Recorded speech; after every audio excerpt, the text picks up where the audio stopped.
The fluorescent lights flickered overhead, casting an unsteady glow on the scratched tile floor. A young woman cradled a sleeping baby in her arms, one diaper bag slung over her shoulder, her coat too thin for the cold spring morning. Her name was Maria Sanchez, and today she was desperate enough to sneak into the towering glass building she had once cleaned late at night, hoping to find someone who could give her a chance. She had filled out dozens of applications, attended job fairs with her baby on her hip, and sat through interviews only to be turned away again and again. But today, she had a name: David Langford, the elusive CEO of Langford Technologies. She didn't know what she would say if she saw him, only that she had to try. Maria had stepped into the elevator on the ground floor, hoping to ride it up and plead with someone, anyone, to help her find work. But just as the doors began to close, a man in a sharp gray suit slid in behind her, barely glancing at her or the child in her arms. He was tall, clean-cut, with the air of someone who belonged in places she wasn't even allowed to dust. He pressed the button for the top floor. Maria shifted nervously, hugging her baby tighter. That's when the elevator jolted. The lights dimmed. A loud mechanical groan echoed. Then, a sudden stop. The car froze between floors.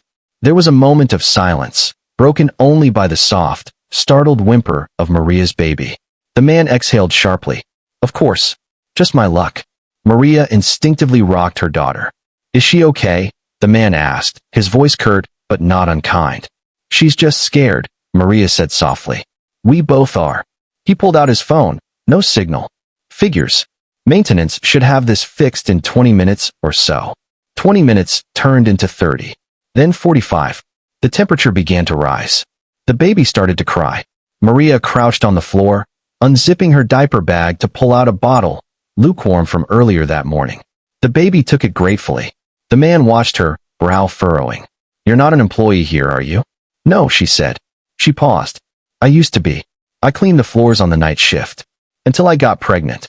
The man nodded slowly. And today? I wanted to leave my resume.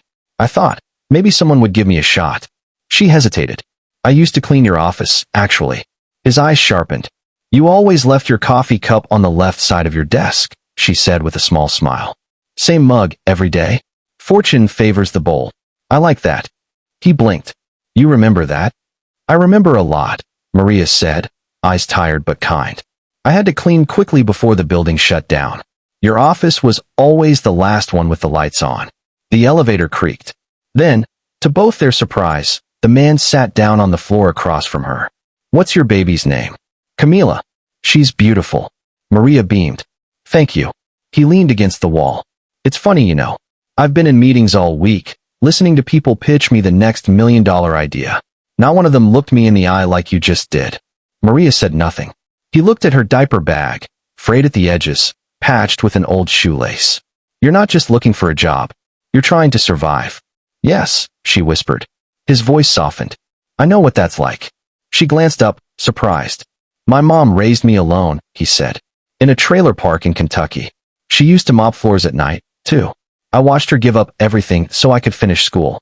And every time I wanted to quit, I remembered her hands, cracked and raw from bleach and cold water. There was a pause. Maria's eyes welled up. She must be so proud of you. She passed away 2 years ago, he said. Never got to see the company grow. I'm sorry. He nodded, the silence between them filled with something sacred. After nearly an hour, the elevator groaned again and began to move. When the doors opened, Maria expected him to walk away without another word. Instead, he turned to her. Wait here. She stood in the marble lobby, heart racing, unsure whether to stay or flee. 15 minutes later, he returned, with a security badge, a folder, and a bottle of water. I've just spoken to HR, he said. There's a temp position in our data entry department. Not glamorous, but it's a start. I've also arranged childcare through our corporate daycare, fully covered. Maria stared, stunned. Why would you do that for me? He looked at Camila, who was now asleep in her mother's arms. Because someone once did it for my mom. Tears spilled down Maria's cheeks. I don't know how to thank you. He smiled. Make the most of it. That's all the thanks I need. 6 months later. A brisk knock sounded on the conference room door. David Langford looked up. Come in. Maria entered, dressed in a crisp blazer, holding a neatly typed report. Quarterly audit results, she said, offering it with a confident smile. He took it. Thanks, Maria. She lingered. I've been taking night classes. Business admin. I thought maybe someday I could do more.